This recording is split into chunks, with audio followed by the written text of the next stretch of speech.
Je vais d'abord devoir dire, pour commencer cette conférence, que je lui ai demandé à Philippe d'avoir la gentillesse, s'il a un jour le temps d'écouter la mienne, donc il fera ça l'année prochaine quand il reviendra, de vérifier si ma manière de traduire un petit peu tout ce qu'il dit colle scientifiquement pour lui. C'est-à-dire que je suis d'accord avec tout ce qu'il dit, mais honnêtement, je ne sais pas vous, mais quelle grosse tête on a après. Ça fait un petit peu la grosse tête et on se dit, et la vie dans tout ça, et le quotidien dans tout ça. Et j'ai regardé un petit peu les gens qui écrivaient des choses. Et si on appelait ça Dieu tout simplement, et puis c'est pour dans 10 000 ans qu'on a le temps de voir tout ça. Donc je regardais un peu ce que les gens écrivaient dans le chat. Et du coup, moi, je vais traduire. C'est-à-dire que je suis d'accord avec tout ce que dit Philippe, parce que je sais que la science va tous les jours un peu plus nous confirmer cette réalité du réel, ce que moi j'appelle le réel, cette réalité de ce tout, de ce futur qui est déjà là. Je sais que plus ça va avancer, plus la science va le prouver, plus les physiciens vont nous le prouver. Et je trouve très courageux de la part de Philippe Divan de déjà se lancer là-dedans aujourd'hui, alors que c'est encore dur à encaisser. Donc moi, je vous dis tout de suite, je traduis. Je traduis. Et donc, je vais très humblement vous parler du tunnel. C'est-à-dire de l'endroit où dans le tunnel, on a plein d'identifications au tunnel et qu'on n'a pas encore développé cette conscience, ce niveau vibratoire de fréquence qui fait que ça devient un avec la lumière, ce tunnel. Donc, c'est déjà bien qu'il y ait des porosités. Je suis sûre que tous les gens qui écoutent chez toi les conférences, il y a déjà des porosités, des trous par lesquels de temps en temps passent des éclats de lumière. Moi, j'appelle ça les éclats du soi. Et donc, il y a des trous, il y a des porosités. Mais moi, aujourd'hui, j'ai envie, puisque c'est le sujet qu'on a choisi ensemble, j'ai envie de vous parler d'un obstacle énorme et un paradoxe énorme qui est que ce grand tout qu'on pourrait effectivement appeler la source, ou quelqu'un disait, mais pourquoi on ne l'appelle pas tout simplement Dieu, quoi. Bon, la source de vie, le grand tout qui fait qu'un, quel que soit le nom qu'on l'appelle, moi, à un moment, je l'ai appelé l'ailleurs. L'ailleurs, bien sûr, un ailleurs qui est ici tout le temps, mais mais dans le tunnel, quand on est encore pris dans l'illusion du temps, on pense que c'est ailleurs, justement. Et c'est là que la chanson de mon cher Wilfried a été un petit cadeau, parce que, bon, allez, on va dire la vérité, je la connaissais, sa chanson, et donc on l'a choisie volontairement, lui et moi, que ce soit cette chanson-là. Et dans cette chanson, qu'est-ce qui est dit quelque part? C'est, enfin la libération, je suis mort. En gros, je suis mort et tout va bien. Et là, je sais que tout est un. Et là, je retrouve toute la joie et l'amour, voilà, dont parle Philippe, qui est effectivement les grandes clés pour entrer en vibration résonante avec cet univers, avec l'universel de l'un, avec le grand tout qui ne fait qu'un. Mais dans le tunnel, quand on est nous autres humains dans notre incarnation avec toutes nos limitations, eh bien, on pense effectivement que ce grand tout est ailleurs. Parce qu'on est pris dans l'illusion du temps, certes, mais c'est très fort en nous. On est revenu ici-bas, la naissance, on est passé par le tunnel pour naître et vivre cette vie, mais l'ailleurs est resté ailleurs. Dans notre conscience limitée, c'est ailleurs. Et là, sur Terre, on est passé dans le tunnel et on a laissé l'ailleurs de l'autre côté du tunnel, en gros. Et donc, moi, j'ai envie de vous parler parce que qui n'est pas tombé dans cette illusion, et moi, j'y ai travaillé beaucoup toute ma vie, parce que je savais bien que c'était une illusion, je sentais bien que c'était une illusion, je savais très tôt, j'ai su très tôt dans ma conscience que tout est un, que c'était tout le temps là et que c'est pas après, avant et pendant. Mais n'empêche, quand est-ce que je l'ai appris? Je l'ai appris quand je me suis rendu compte que dans cette illusion du temps, j'étais très nostalgique de cet ailleurs. Je savais que ça existait. Et on l'a tous dans nos poches. Tous les gens qui suivent tes conférences et qui font ce type de travail que tu proposes, honnêtement, ils ont tous eu des échantillons que cet amour, c'est dans nos poches, on est avec, on l'a dans nos poches.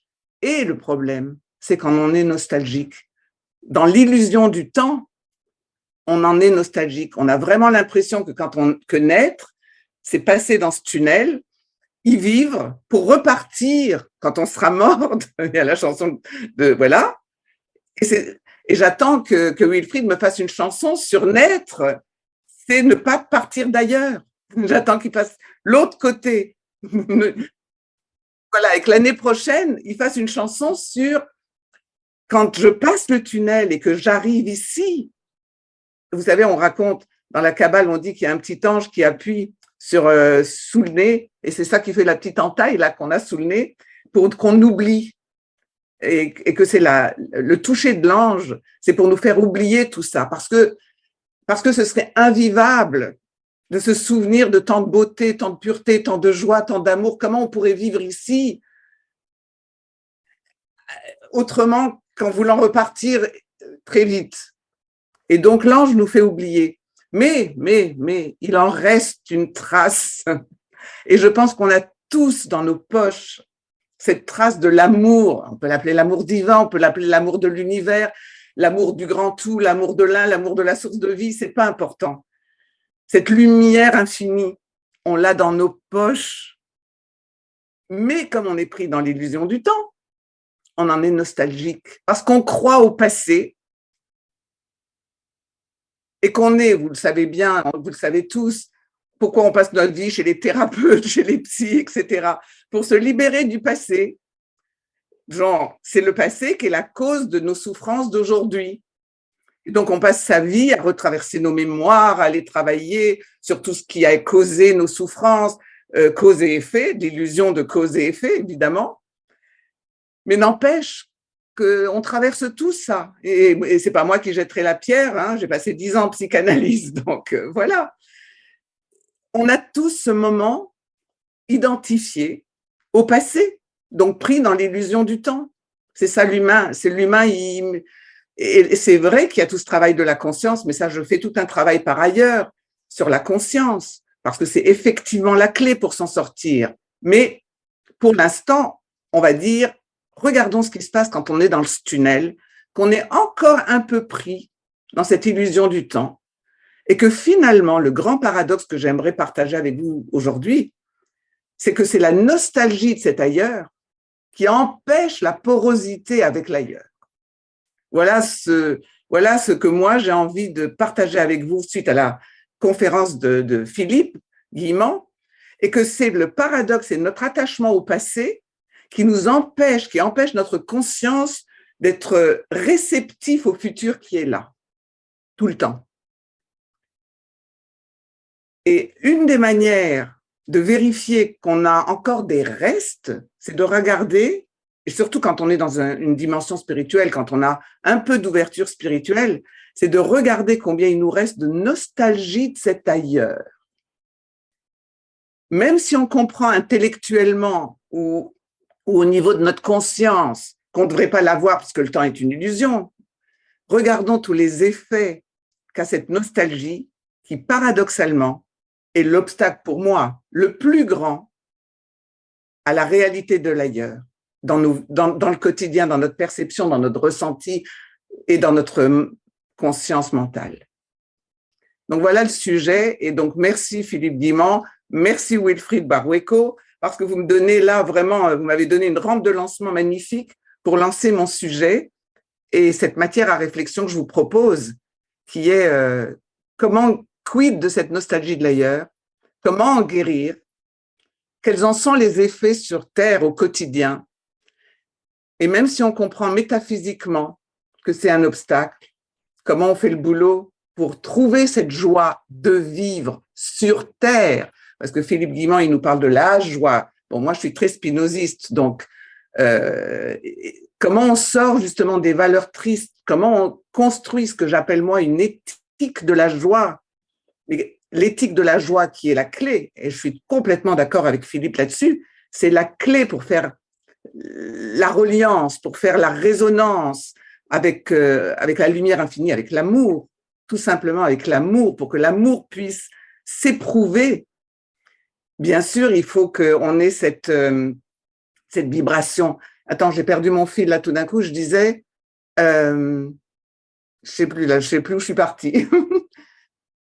euh, je disais bon, voilà que je suis. Ah oui, oui, voilà. Mais je disais que ce qui est important, c'est que cette joie dont il parle, eh ben, si elle commence pas par la joie de vivre sur terre, je crois qu'on a un problème.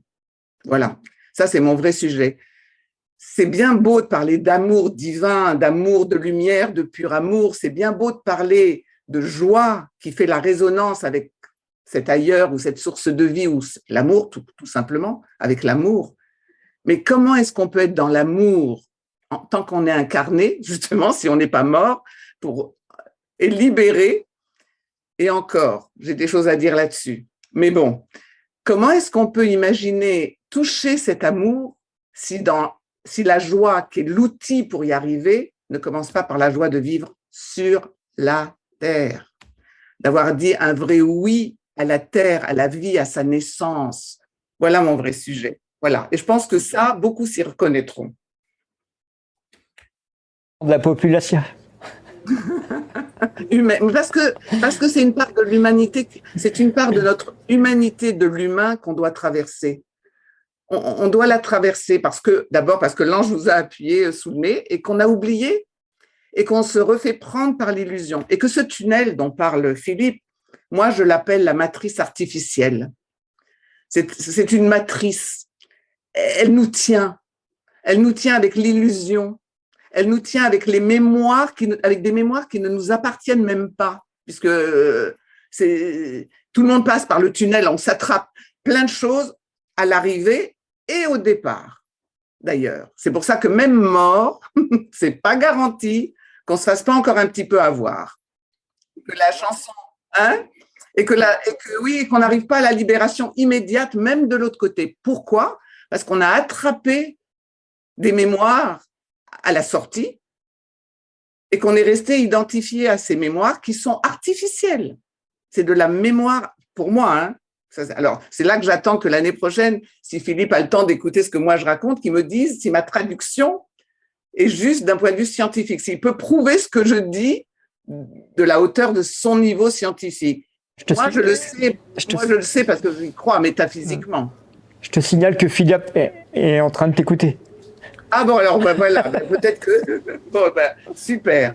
Et que donc là, il y a un vrai dialogue entre la science spirituelle, qui est mon terrain à moi, que je connais bien, la science initiatique, ce qu'on appelait à l'époque l'ésotérisme. Donc, je connais bien toute cette science-là. Je la connais du côté kabbaliste, je la connais du côté védantiste, je la connais très, très bien. Aujourd'hui, on a la chance d'avoir la physique qui vient, et tout ce travail sur le quantique qui vient donner une nouvelle perspective objective qui va permettre peut-être à plus de conscience de s'éveiller. En tous les cas, moi, dans ma perspective, je pense qu'on s'attrape à la sortie comme à l'entrée en naissant des mémoires qui ne nous appartiennent même pas.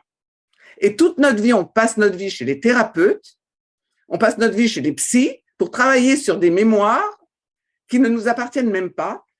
Et en contrepoint de ces mémoires, de ces souffrances, on a cette énorme, forcément, plus on a la nostalgie d'où on vient dans notre psyché illusoire, puisqu'on y est tout le temps. Mais d'où on vient quand même dans la réalité de l'incarnation quand même. On va mourir. Il faut quand même pas se raconter d'histoire. Donc, il y a quand même un avant et un après. Donc, cette joie dont parle Philippe, je crois qu'il est important pour des gens en chemin spirituel vers cet éveil de conscience, de supraconscience qui permettrait de sentir qu'on est en même temps le tunnel et en même temps la lumière, en gros. Eh bien, il faudrait peut-être commencer par la joie de vivre sur Terre et d'avoir dit un vrai oui à sa naissance, en dépit de tout. Voilà. Ça, hein? Moi, je propose, j'ai passé ma vie à proposer des choses là-dessus. Bon, ça, je vais pas rentrer dans tous les détails. On le trouve sur mon école en ligne. Il y a des parcours études incroyables. J'ai même fait un film à partir du film de Wim Wenders sur les ailes du désir, puisque dans les ailes du désir, c'est un ange qui a envie de connaître les sensations humaines. Et n'avons-nous pas tous été cet ange-là? Alors là aussi, il y a de l'échange à avoir avec Philippe quand il parle du libre arbitre. On croit qu'on a subi notre naissance. Enfin, on ne croit pas. Dans l'illusion, on va pleurer chez les thérapeutes et les psys longtemps sur c'est comme si je voulais pas être là, mais je suis obligée d'être là. Je suis obligée de subir cette réalité alors qu'il y a cet ailleurs, alors que je sais qu'il y a un autre monde réel et qu'ici c'est une illusion. Mais la réalité, c'est que ici, on avait aussi, grâce à ce libre arbitre qui est quand même notre peut-être le cadeau le plus précieux du ciel, du divin, si aussi on avait choisi d'arriver, de quitter cet univers, de quitter cet universel pour s'individualiser, pour arriver à pour faire l'expérience, pour dire, comme disait Teilhard de Chardin, pour faire l'expérience de l'âme en expérience d'humanité. Et malheureusement, la nostalgie fait qu'on croit qu'on n'a pas choisi, que notre libre arbitre n'était pas déjà là à choisir cette expérience d'humanité à faire. Moi, personnellement, c'est ma conviction intime, c'est que personne ne nous a poussés dehors, c'est qu'on a voulu, l'âme a choisi de faire cette expérience de l'humanité, de l'incarnation, avec toutes ces illusions à défaire, avec en dépit de tout, toutes ces pertes qu'on a, vibratoires, ces pertes de ressenti, ces pertes de... Mais c'est là, pour moi, c'est ça le grand défi. C'est ça le grand défi de l'incarnation. Et donc, je pense qu'on a choisi, notre âme a choisi d'avoir cette expérience. La nostalgie fait qu'on pleurniche de la voir. Et ça, c'est le côté, les effets du féminin, de l'énergie féminine. L'énergie féminine va avoir, en chacun de nous, hein, hommes-femmes confondus, l'énergie féminine va avoir tendance à pleurnicher, la mélancolie, le fameux spleen, la tristesse, le petit côté un peu déprimé, mais cette mélancolie profonde d'être en exil sur Terre, de savoir qu'on est dans un tunnel et de croire illusoirement que ce sera mieux une fois qu'on sera mort. C'est là que nous en avons parlé en introduction, où je disais, moi j'ai eu cette chance de vivre cette expérience. Je l'ai déjà raconté qu'à un moment, j'ai eu, des gens de l'ailleurs, j'ai eu des perceptions qui me disaient, tu as 3 jours pour choisir si tu veux rester ou partir. Puisque si partir, c'est une libération et tu es tellement persuadé qu'ici, c'est tellement triste et que tu te plains tellement, 3 jours, tu décides de rentrer à la maison et comme dans la chanson de Wilfried, il y aura plein de gens qui vont t'attendre, ils seront si contents de te revoir et ce sera la fête, etc. Comme dans sa chanson. Je suis pas partie parce que j'ai assumé le choix que j'avais déjà longtemps de vivre l'expérience en humanité totale. Et le défi, c'est comment retrouver le contact avec l'ailleurs. Et le paradoxe, c'est en guérissant de la nostalgie. Le moment où tu fais le choix, réellement, c'est pas peut-être pas ton âme avant qui choisit, mais ton âme qui choisit au moment où tu dis « je veux vivre ». Ça, c'est la répétition, je peux dire la répétition holographique sur le plan de la Terre. Mais je pense que dans les autres plans, c'est holographique, c'est pareil. Je suis sûre que le libre arbitre, mais ça c'est à Philippe de travailler là-dessus. Est-ce que le libre arbitre a existé dès l'origine de la première incarnation? Tu lui donnes du travail. Tu lui donnes du travail. Ah oui, c'est normal. En tous les cas, j'ai oublié, je veux juste finir parce qu'après on va me dire, et le côté masculin, parce que j'ai dit l'effet sur le féminin, dans l'énergie féminine de la nostalgie, de l'ailleurs. Sur le masculin, c'est la colère contre Dieu, c'est des gens qui sont dans un terrible sentiment d'injustice. C'est pas juste ce qui se passe sur la terre. Oui, non, c'est vrai, c'est pas juste. Mais oui, mais c'est compliqué, hein. Entre le réel et la réalité, entre le tunnel et le programme universel, c'est compliqué. Mais donc, il y a ceux qui ont cette réaction de rebelle, de sentiment d'injustice, de c'est pas juste, de colère. Moi, j'appelle ça la colère contre Dieu. Donc, du côté féminin, les grands symptômes de la nostalgie, de l'ailleurs, c'est la mélancolie. Alors, j'appelle les gens qui sont du côté féminin les passifs agressifs. J'ai toute une grille de lecture là-dessus que vous trouverez aussi sur mon école en ligne. Et les doux tyrans, le côté plus masculin, sont dans la colère contre Dieu, sont dans la violence, dans le on va changer le monde. Bah oui, bah on va changer le monde. Là, c'est là que le travail de la conscience se met en place. Voilà la nostalgie de l'ailleurs. On est bien d'accord que quand tu dis féminin, tu parles pas des femmes, et quand tu dis masculin, oui, ben, il faut le préciser. Je le repréciserai autant qu'il faut. Je parle des polarités. Donc, on peut très bien avoir en nous une partie très en colère contre Dieu et une partie très mélancolique. Mais on voit bien, il y a quand même une grande différence entre les mélancoliques plaintifs et les colériques en train de changer le monde parce que tout est injuste. On voit quand même bien la différence de polarité et d'énergie et de vibration et de fréquence. Donc, on va dire des fréquences plus masculines négatives et des fréquences féminines plus négatives. Voilà. Les gens qui sont soumis à l'incarnation ou les gens qui veulent tout changer, pour toi, c'est le même problème. C'est le même problème. C'est toujours une expression de cette nostalgie qui fait qu'on ne peut pas prendre... On regrette quelque chose qui n'est plus alors que c'est toujours là. Donc, c'est un paradoxe métaphysique qui fait... Mais c'est tout le paradoxe aussi de toute la psychologie, c'est-à-dire c'est toute l'idée de la causalité qui est remise en cause là. C'est l'idée que le passé est la cause du présent. Et évidemment, le présent va changer le futur. Tout ça, c'est vrai sur un certain plan, mais complètement faux, puisque je suis à l'origine des causes. Et comme je crois aux causes, je les continue. Voilà, et on reste identifié au passé, et on passe sa vie dans les thérapies pour travailler sur des mémoires dont, je répète, à mon sens, une grande partie ne nous appartiennent même pas. À titre personnel, il y a les vraies empreintes mémorielles, spirituelles, personnelles, il y en a, mais la plus grande majorité de nos souffrances viennent de mémoires de la matrice artificielle, du passage, de ce tunnel, de cette identification au tunnel. Et c'est cette identification au tunnel qui fait que on croit qu'il y a un avant et un après, et que mourir va nous libérer du tunnel. Pas complètement, parce qu'on va partir aussi avec des empreintes et des mémoires du tunnel de l'autre côté. Donc, c'est de là que les traditions chrétiennes et tout ça ont inventé le purgatoire. On part pas directement. Donc après, c'est des mots, c'est des concepts, mais pour dire que c'est pas aussi évident d'arriver même de l'autre côté. Alors comment tu vas articuler cette nostalgie de l'ailleurs avec le chemin vers l'amour? C'est très simple. Je dis que c'est ça qui empêche le contact avec l'amour. Je vais être toute basique et simple.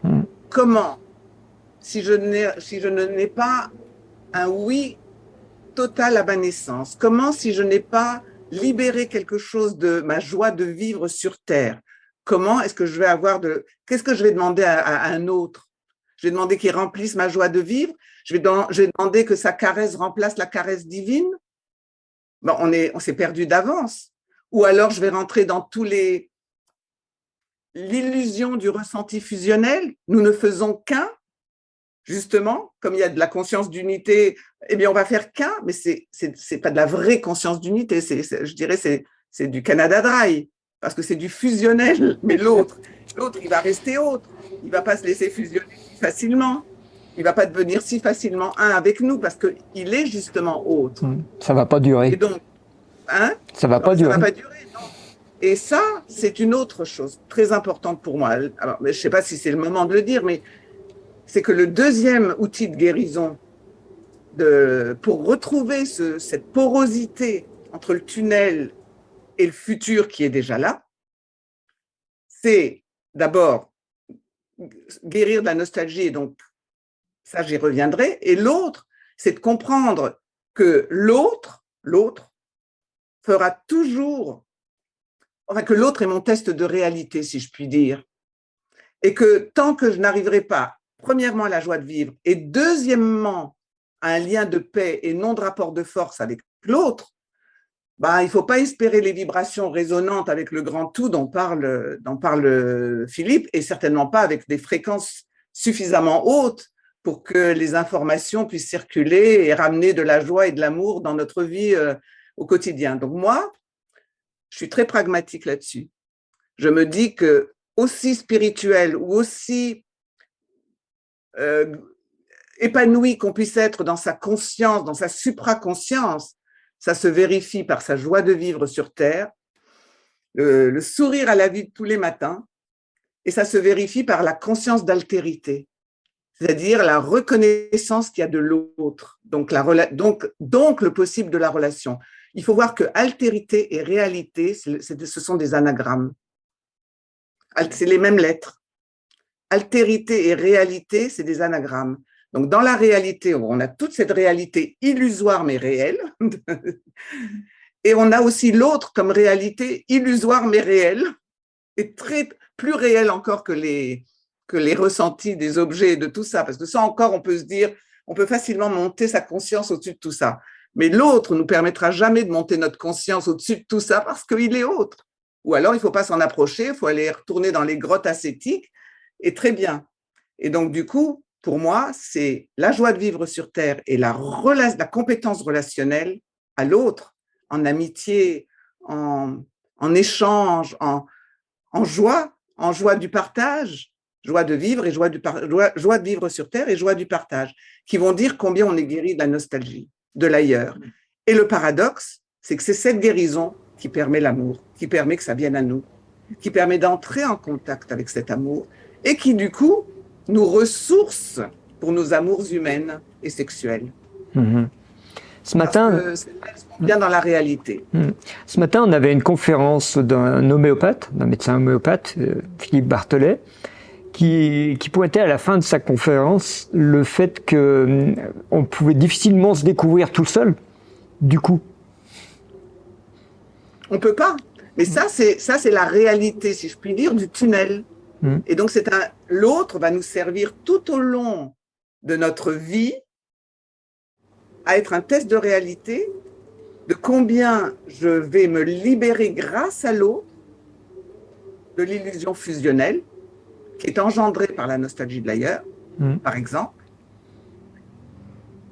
et que faire un, c'est pas être fusionnel, mais que c'est sur un autre plan. Et donc tout ça, on a 1000 ans devant nous pour de nouvelles relations amoureuses sur Terre et en lien avec cet amour.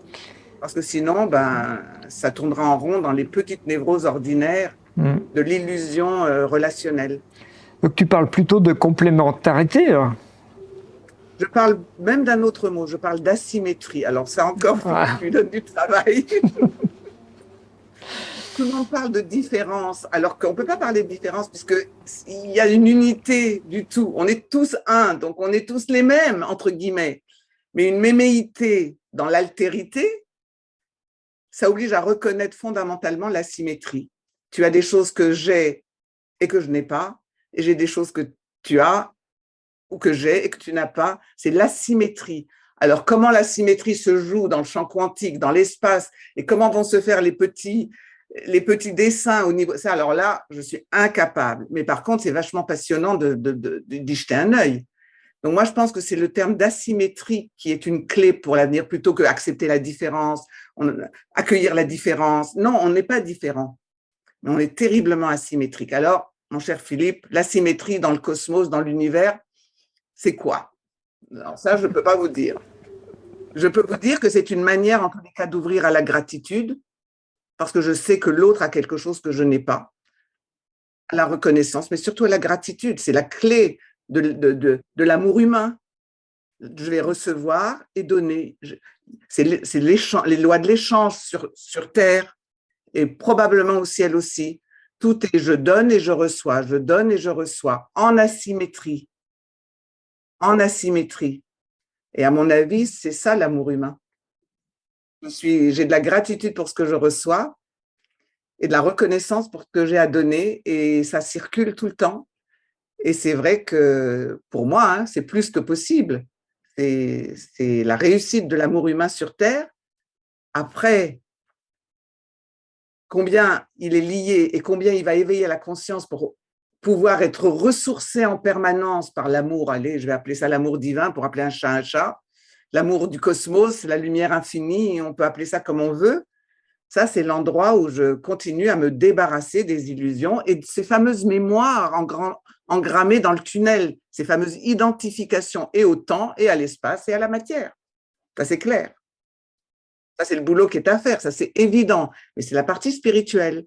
De l'autre côté, dans la partie humaine, on accélère énormément le processus. Si on guérit de cette nostalgie de l'ailleurs, si on guérit déjà de cette qui est une illusion temporelle, certes, mais qui est tellement en nous, quoi. C'était tellement mieux, c'est tellement mieux de l'autre côté. C'est tellement mieux la lumière. Mais oui, mais ça gâche la joie de vivre sur Terre et de se relever le défi de réussir nos relations humaines et sexuelles sur la Terre, en incarnation. Donc voilà mon sujet. Moi, je suis prête aussi à prendre des questions. Ne me laisse pas passer le temps parce que je trouve très important d'avoir des questions. Donc, moi, je peux parler des heures aussi là-dessus, mais... Alors, je t'en pose une. Par rapport à cette nostalgie de l'ailleurs, tu rapproches ça du processus de deuil, du travail du deuil? C'est le deuil, c'est deux choses. C'est le deuil de la souffrance, mais c'est très dur. Ça, c'est la plus difficile, c'est de comprendre que la joie, elle est. Ça, c'est très, très dur, mais c'est surtout le deuil de nos moi illusoires. Ça, oui. À chaque étape, à chaque conquête, à chaque victoire qu'on a sur cette guérison de la nostalgie de l'ailleurs, on a des deuils à faire sur nos identités illusoires, sur nos moi, pour laisser plus d'éclat de soi entrer en moi. Ça, c'est la route du moi vers soi que moi, j'enseigne et que je propose aux gens qui travaillent avec moi.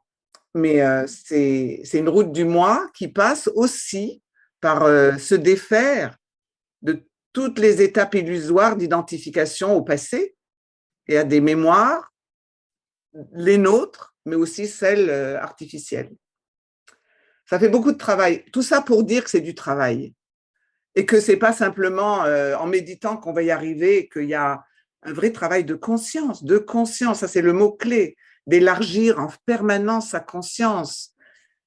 Alors ça, si Philippe il a le truc, moi j'ai toujours dit que la personne qui trouverait comment on éveille la conscience chez quelqu'un, il sera milliardaire en 48 heures.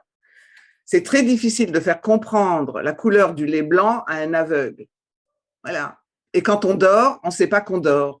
Donc c'est difficile de réveiller quelqu'un qui, quand il dort, il ne sait pas qu'il dort. C'est tout le mystère de la conscience d'un point de vue humain. Le mien, pragmatiquement et humblement, c'est tout le mystère de la conscience. Et même les gens qui se croient arrivés, qui sont arrivés, on parle d'éveil, qui sont arrivés, qui sont dans cette supraconscience, est-ce qu'ils savent à quoi ils dorment encore? Quand on se réveille, on ne sait jamais à quoi on dort encore. Donc, je sais pas, oui, mais chaque réveil nous oblige à rester vigilants, à garder la conscience éveillée sur le fait qu'on peut encore dormir à plein de choses, parce qu'on sait, quand on se réveille, on ne sait pas à quoi on dort encore. Ça, c'est mon maître indien qui m'a appris ça, mais je ne l'ai jamais oublié. Vas-y. Et voilà. Et donc, au fur et à mesure qu'on avance, c'est pareil, l'horizon s'éloigne. Et oui, il y a ces moments de grâce. Il y a les moments de grâce. J'appelle ça les éclats de soi. Et des moments magiques où tout d'un coup, la porosité dans le tunnel fait on sait quand même ce que c'est que l'amour. Et du coup, on a envie de l'incarner dans cette bienveillance, dans cette joie, qui, encore une fois, je le rappelle, commence par la joie de vivre sur Terre. La tristesse de la nostalgie de l'ailleurs, qui pourrait être une nostalgie d'un idéal, par exemple, et le deuil de la séparation de la mère, par exemple. Sur le deuil de la séparation de la mère, je la mets dans le même paquet. Ça fait partie de la même mélancolie, comme si on allait pouvoir rester toute notre vie dans le ventre de notre mère. Ben non, c'est le deuil, c'est la séparation. Par contre, je fais une grande différence entre la douleur et la souffrance. C'est très taoïste, mais je la reprends quand même à mon compte. La douleur est inévitable et la souffrance est facultative. Et donc, celle dont tu parles par rapport à la mère, etc., c'est pour ça qu'un de mes outils, c'est vraiment le travail sur la naissance. Alors là, j'ai toute une équipe qui fait un gros travail sur le prénatal, conception, gestation, accouchement, allaitement, petite enfance. C'est clair que c'est là que se joue cette identification totale. Parce que pourquoi? Parce que le ventre maternel reste analogiquement notre mémoire du cosmos, notre mémoire de la vraie matrice de lumière. Et donc, c'est clair que les gens qui ont beaucoup de mal avec leur naissance, c'est des grands nostalgiques de l'ailleurs, s'ils comparent, ou des grands fusionnels, parce que le ventre de la mère a représenté le même cocon. Voilà, mais il faut passer par le tunnel, ben, c'est la naissance. Hein. Beaucoup, ça. Ah, ben moi je suis prête à en parler. Hein. Je suis beaucoup. Moi, je fais un peu comme Philippe, je fais un peu rapidement parce que c'est des grands concepts que je développe. Il y a mon école en ligne, j'ai des centaines de parcours d'études sur différents points. Chaque point, on peut le. Mais par exemple, par rapport à la mère, non, c'est très important. Si tu dis que c'est important pour toi, restons-y 5 minutes. C'est sûr que. Je ne veux pas que tu traites mon cas, mais il y a beaucoup de gens qui sont là-dedans. Je peux bien répondre. Tu sais, je suis sûre que ça répondra à beaucoup de questions parce que cette séparation avec la mère, qui est une des choses les plus difficiles parce que c'est cette union-fusion avec la mère qui représente le plus notre mémoire du cosmos et de notre unité avec l'universel, avec le tout. Et donc, c'est là que se joue vraiment mimétiquement, organiquement, neurologiquement notre nostalgie. Et donc, la séparation d'avec la mère reproduit la séparation d'avec le cosmos, mais c'est plus facile d'être triste par rapport à sa mère voilà, parce que c'est présent. Et puis, c'est dans nos cellules, on est fait de ces mitochondries. C'est nous, quoi. Et combien de gens j'ai vu sur le chemin spirituel, combien de gens j'ai vu qui commençaient leur chemin seulement après la mort de leur mère, qui pouvaient enfin se poser des questions sur le sens de leur vie. Parce que jusque-là, la seule question, c'était pourquoi j'ai dû en sortir? Pourquoi ça ne peut pas rester? Pourquoi on doit se séparer? Et puis le mimétisme, ben, souvent, on ne se sépare pas. Et on répète et on répète et on répète mimétiquement l'union d'avec la mère, quoi. Oui. Ma mère est morte le jour où j'ai participé à un premier stage sur des dieux sacrés. Et ça a été ma passion. Les dieux sacrés? Oui. Eh ben, l'une a laissé de la place à l'autre. Et je ne sais pas si tu as remarqué combien souvent une naissance vient remplacer une mort. Moi, j'ai travaillé avec la naissance. Et combien, quand une mort il y a quelqu'un d'important, eh ben, il y a quelqu'un qui naît et qui équilibre tout ça. Eh ben, tu vois, souvent, on a besoin d'une nouvelle passion. Et en général, ben, les parents ou la mère ou quelqu'un qu'on aime a l'intelligence de partir à ce moment-là pour nous libérer. Moi, je dis, si tu veux que je te fasse aussi un secret, vas-y. Je te dis que la mort de mon père m'a libérée aussi. J'avais 18 ans. J'ai cru que c'était le drame de ma vie. Ouais, voilà, c'est la fille et le père et le fils avec la mère. Bon, on connaît le schéma classique. Ben, moi, c'était mon père. Et le fait qu'il qu'il meure quand j'avais 18 ans, je l'ai mis très longtemps, je l'ai écrit dans mes livres, dans ma trilogie. Donc, tout le monde, voilà. Je rappelle qu'elle est sortie en édition J'ai lu, donc c'est pocket, hein, c'est pas des grosses dépenses. On la mettra en ligne sous le descriptif.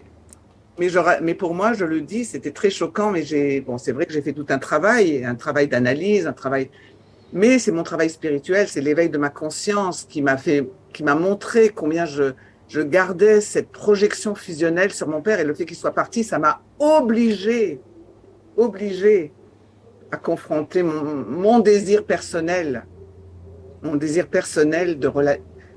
de où j'en suis dans la relation, combien je peux accepter l'asymétrie, combien je peux accepter la séparation. Et sans me laisser prendre à l'illusion que du coup, l'ailleurs est pour plus tard. Moi, j'ai été une grande malade de la nostalgie de l'ailleurs, hein, c'est pour ça que je connais bien le sujet. Paration. Et ben voilà. Et c'est ensemble. Toute problématique de séparation, elle est liée complètement à cette mémoire que nous sommes universels, que nous sommes un, et que la mère nous fait sentir dans notre sang, dans nos cellules. Le bain amniotique, il est encore là dans dans nos cellules. Mhm. Donc par rapport à la... C'est pour ça qu'il y a quelqu'un qui est arrivé il y a 2000 ans et qui a dit « quitte ton père et ta mère ». Il a vraiment dit ça? Il y a plus de 2000 ans, ah ben oui, alors là, le gars, il comprenait vraiment les choses. Hein. Il a tout compris. Il avait tout compris. Simplement, on a encore plus de 2000 ans de retard et là, on commence une nouvelle ère quantique, l'ère du Verseau, etc. Et ben là, on a intérêt à rattraper au moins ce retard et de réussir à quitter son père et sa mère en acceptant la séparation et en disant un oui radical à sa naissance en dépit de la séparation. Et c'est ça qui ouvre à la joie de vivre sur Terre. C'est cette joie dont on va avoir besoin pour retrouver l'ailleurs, ici, pour que le futur puisse nous rejoindre. C'était exactement la question que j'allais te poser. C'est comment vivre l'ailleurs ici? C'est une question par YouTube. Ah ben c'est l'enjeu, je pense que c'est l'enjeu même de l'incarnation. C'est le défi que le Créateur, la Source nous a lancé. Est-ce qu'on sera capable un jour de vivre l'ailleurs en conscience et en altérité? Parce qu'il y en a qui l'ont vécu en conscience. Il n'y avait pas vraiment d'altérité et encore moins d'incarnation. Parce qu'il y a eu quand même des grands qui ont eu des grands éveillés et tout qui sont arrivés à vivre l'ailleurs. Et on le voit sur leur lumière, leur paix. Enfin bon, il y a des critères quand même. Même si c'est pas parfait et définitif, il y a une paix intérieure, il y a une lumière, il y a une joie, la joie. Il a raison, Philippe. La joie et l'amour, c'est un amour qui s'incarne dans une vraie ouverture du cœur, pas un amour purement universel, non incarné.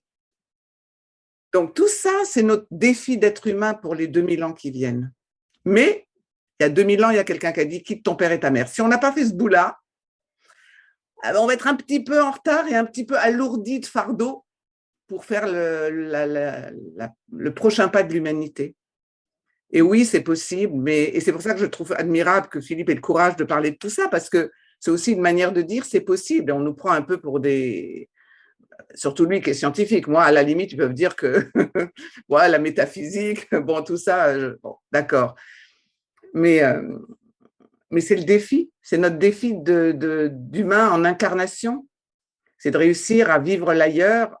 Il n'y a même pas, alors c'est là que le travail que font les astrophysiciens, les physiciens aujourd'hui est magnifique. Ils nous expliquent que c'est là, par preuve. Alors, on se prend une grosse tête parce que c'est un peu compliqué, mais moi, je pars du fait que c'est déjà là. Je n'essaie pas de le prouver. Eux, ils doivent le prouver. Mais moi, je pars du fait que c'est absolument sûr. Moi, j'ai une expérience védantique. J'ai eu ma robe orange. J'ai vécu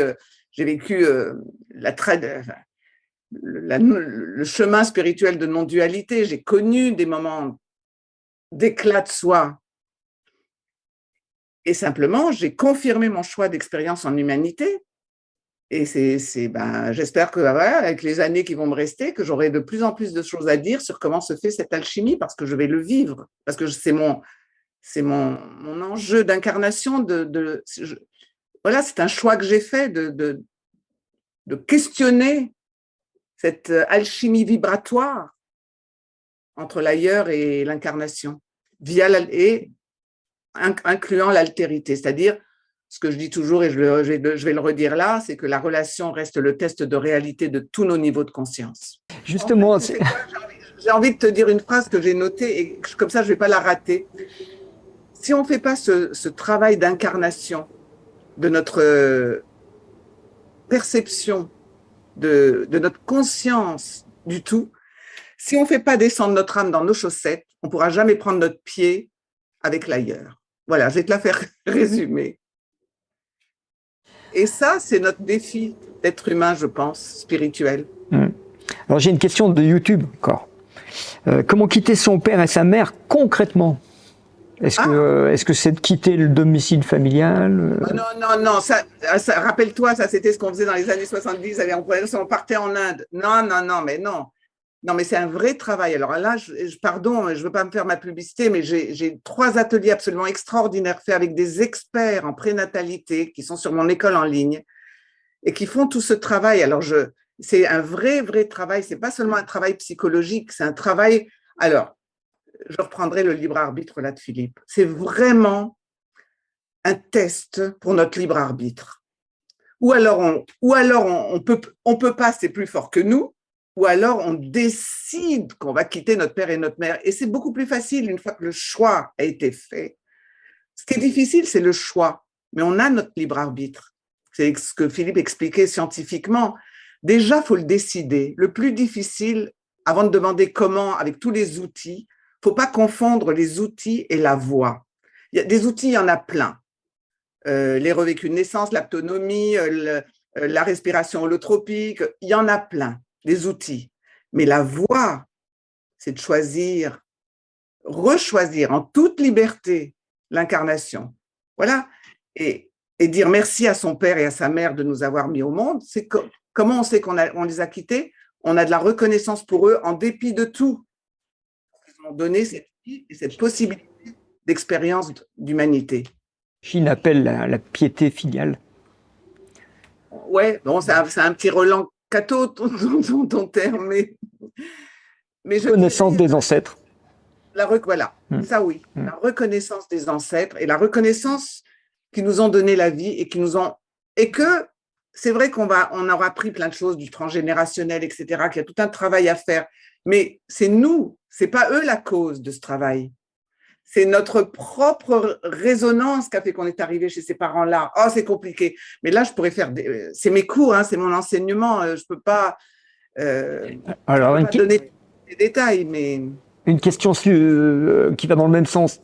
Là, je vois que tu es à Paris, donc tu sais qu'on est en pleine élection présidentielle. T'as failli te tromper. Ah oui, ne parlons pas des sujets qui fâchent. Et justement, quitter le père et la mère, est-ce que c'est pas une bonne occasion en pleine période où on va donner sa voix à une représentation maternelle ou paternelle? Mais moi, je les ai tellement quittés que je vois vraiment pas qui me représenterait quoi que ce soit de soi. Hein. Voilà, c'est tout ce que je peux dire. Symbole du père et de la mère dans la société actuelle, dans les administrations, dans les fonctions publiques, par exemple, la sécurité sociale. Les autorités spirituelles. Ou les autorités spirituelles, tu dis? Aussi. Toute la relation gourou. Il y a plein Alors, je vais répondre à cette question de cette manière-là, qui est encore un énorme sujet. Je crois que Philippe l'a dit dans sa conférence. Et tu l'as redit toi-même, on ne peut pas se construire sans l'autre. On est d'accord là-dessus? Et on est NAIT et on est N'*EST complètement mimétique. Nous sommes de l'autre. Même quand on croit qu'on veut quelque chose, qu'on désire quelque chose, notre désir, il nous précède. Il nous vient déjà d'ailleurs. Alors là, c'est tout un autre sujet sur le mimétisme, qui est dans la lignée de René Girard et de Jean-Louis Gourlian, qui a écrit un très beau livre qui s'appelle La jeunesse du désir. Et quand on comprend cet univers, cette universalité du tout, on comprend qu'il n'y a qu'une chose, on ne peut pas s'en sortir, puisqu'il y aura toujours de l'autre. Et il y aura, comme tu dis, toujours des pères et des mères symboliques. Donc la seule chose, la seule clé pour libérer sa liberté du mimétisme, c'est de choisir ses mimétismes en conscience. C'est de choisir ses modèles en conscience. Donc, on ne peut pas se sortir il y aura toujours des modèles qui nous précèdent. Et donc, on va projeter exactement. Et si on veut se libérer, il n'y a qu'à projeter sur un modèle, un idéal du moi, on dirait, des valeurs de la joie plutôt que des valeurs tristes, dirait Spinoza. C'est à nous de construire nos modèles mimétiques, notre altérité de nous-mêmes. Est-ce que tu veux dire en conclusion que le fait qu'on choisisse, c'est un grand pas pour quitter la nostalgie de l'ailleurs? Quitter la nostalgie de l'ailleurs et quitter son père et sa mère. Et donc, les exercices sont simples. Moi, je donne toujours regardez ce que vous admirez chez votre père et votre mère. Et ce que vous admirez, assumez-le. Devenez-le. Et ce que vous n'aimez pas, c'est plus vos valeurs. Tournez le dos aux valeurs que vous n'aimez pas.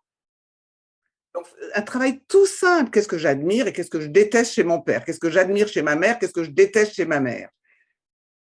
garde en conscience ce que tu admires, laisse tomber ce que tu détestes.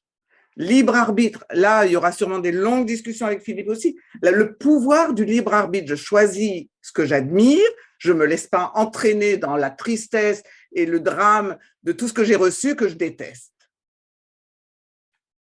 Par exemple, c'est un exemple d'utilisation de son libre arbitre par rapport aux modèles parentaux. Mais il y a plein, c'est un travail de tous les instants. Hein.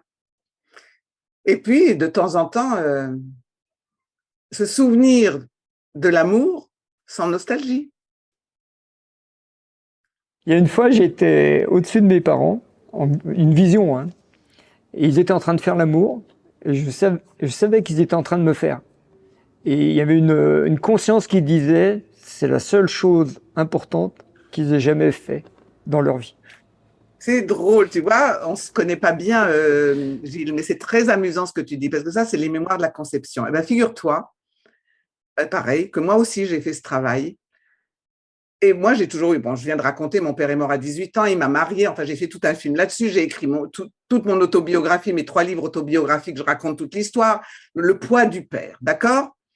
Bon, la religion, plus la religion, parce que je me suis mariée pour des raisons religieuses, donc je n'ai pas pu lui dire non. Enfin bref, tu vois, le mélodrame absolu, j'avais un orchestre symphonique pour raconter mon histoire pendant des années et des années, et il y avait de quoi pleurer voilà, et de se plaindre de combien la vie est difficile.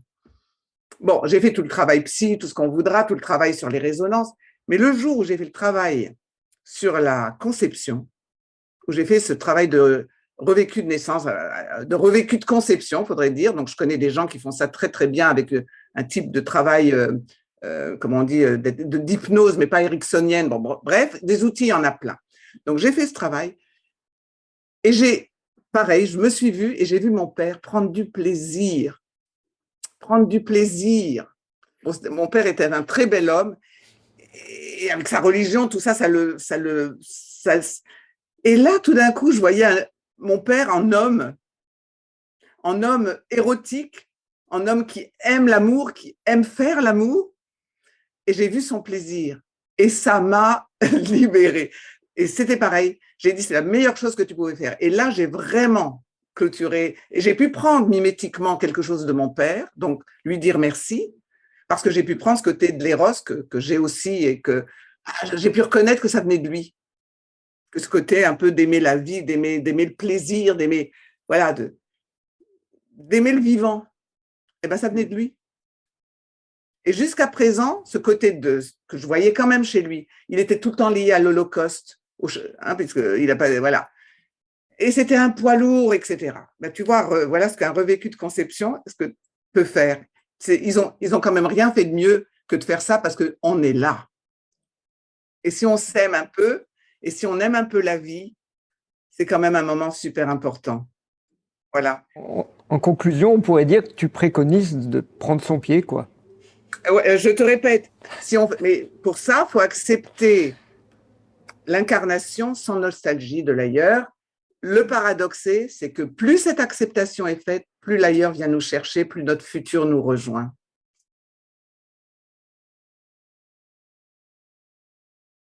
Ça y est, oh ben ça passe vite. C'était un super moment en ta compagnie et on espère te revoir dans un prochain forum des médecines de l'âme, en présentiel. Voilà. Moi, ce que j'aurais aimé, c'est d'entendre Philippe qui décortique tout ça. Mais il te le fera en privé, par mail ou... Ou alors non, on peut faire une pensée en passerelle la prochaine fois. Oui, si tu veux. C'est une invitation. Alors, on a un cadeau pour toi à la fin. Ah. T'as 2 secondes? Oui, moi j'ai tout mon temps. Moi, j'étais partie pour la soirée. C'est moi quand je parle. Là, regarde, il y avait plein de gens qui t'écoutaient et ils ont envie de te dire quelque chose. Ah. Allez, venez. Alors, bravo Aruna. Merci 1000 fois. Il y a même Philippe qui arrive. Tiens, Philippe, viens, Aruna, elle veut te dire quelque chose. Ça me touche énormément. L'accueil et ça me touche. Merci, merci, merci. Mais là, je suis dans l'oreille. Ouais. Oula, Ça résonne un peu. ouais, ça résonne. Bon, ton discours était très touchant. Quand j'ai un retour de son en décalé, là, ça va pas. Oui, bah mets-le pas, tiens. Je le mets Parle pas. comme ça. Moi, j'entends. Oui, je suis d'accord avec tout. Et